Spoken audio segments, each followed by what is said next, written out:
Once upon a time, there was a man named John Christie.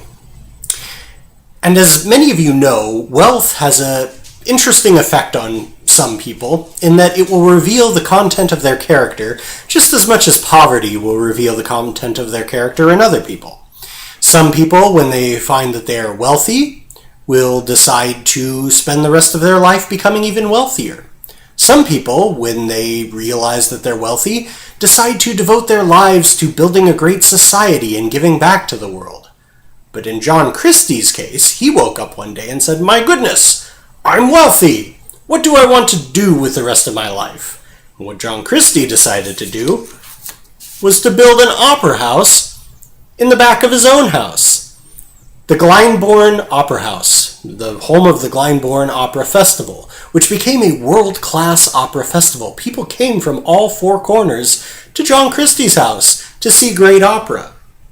And this went on for some time and was a very popular opera venue, until a few things started creeping in.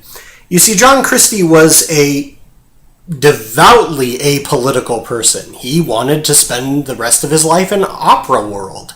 He wanted to build his own opera world and not have anything to do with the rest of the world. But a problem arose, as you can imagine, because opera is primarily, or at least was traditionally, German, Italian, and a little bit of French. And France at this time was occupied by Germany. So you would have an opera singer coming to this English, by the way, stage, and then the public would find out that just a month ago she had been partying with Joseph Goebbels. "Hello, Fräulein. Would you like to dance one of our starchy, irritating marches with me?" "Oh, yeah, Herr Goebbels."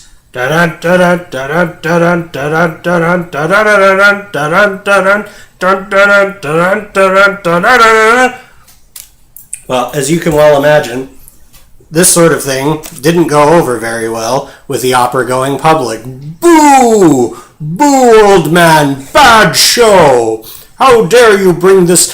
What do you think this is, Beirut? You can't bring this kind of filth to our stage.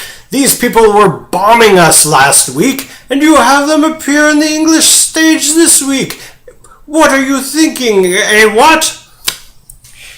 And so, John Christie was faced with a host of problems. Of course, with the war effort going on, things became very tight.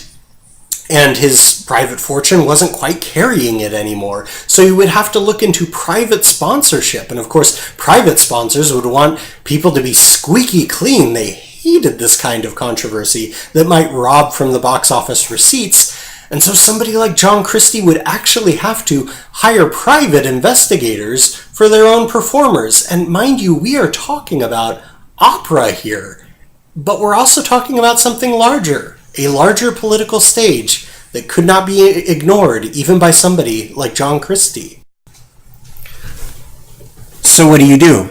I certainly feel a lot of sympathy with John Christie.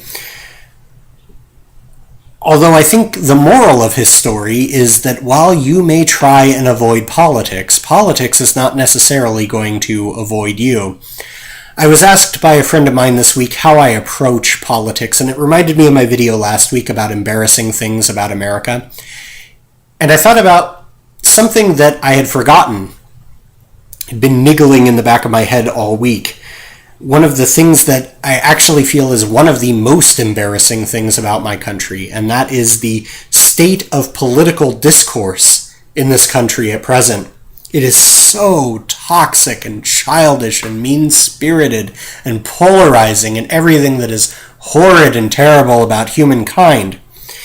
I've never understood somebody who can take one of the two political parties and choose one and vote that party line across the board, not put another moment's thought into it and be proud of that, as if they achieved something. To me, that seems the pinnacle of intellectual cowardice.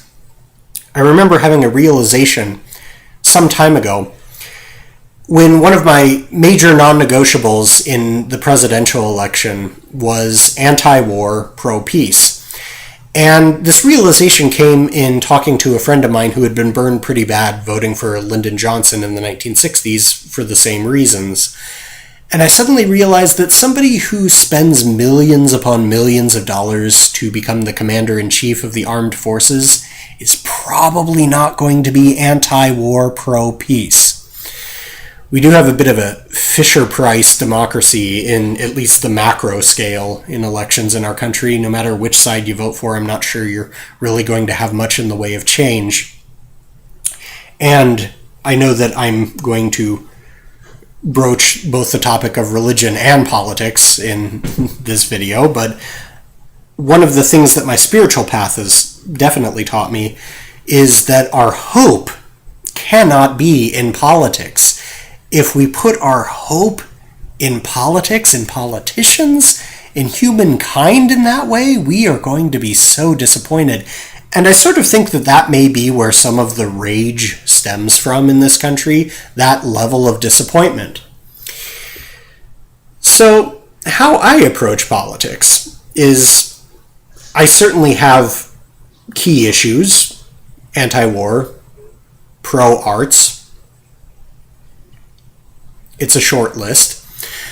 And I vote accordingly, but I think that one of the key political acts that I try and do, and I encourage others to do, that I think is so countercultural, is to actually listen to both sides. Not just listen to see where you can disagree with the person, but to be the kind of change that I would like to see in the political discourse, and actually treat people with basic decency and respect and listen to what they have to say as if they're intelligent people, as if they're human beings just as much as I am, regardless of how polar opposite they may be on the political spectrum.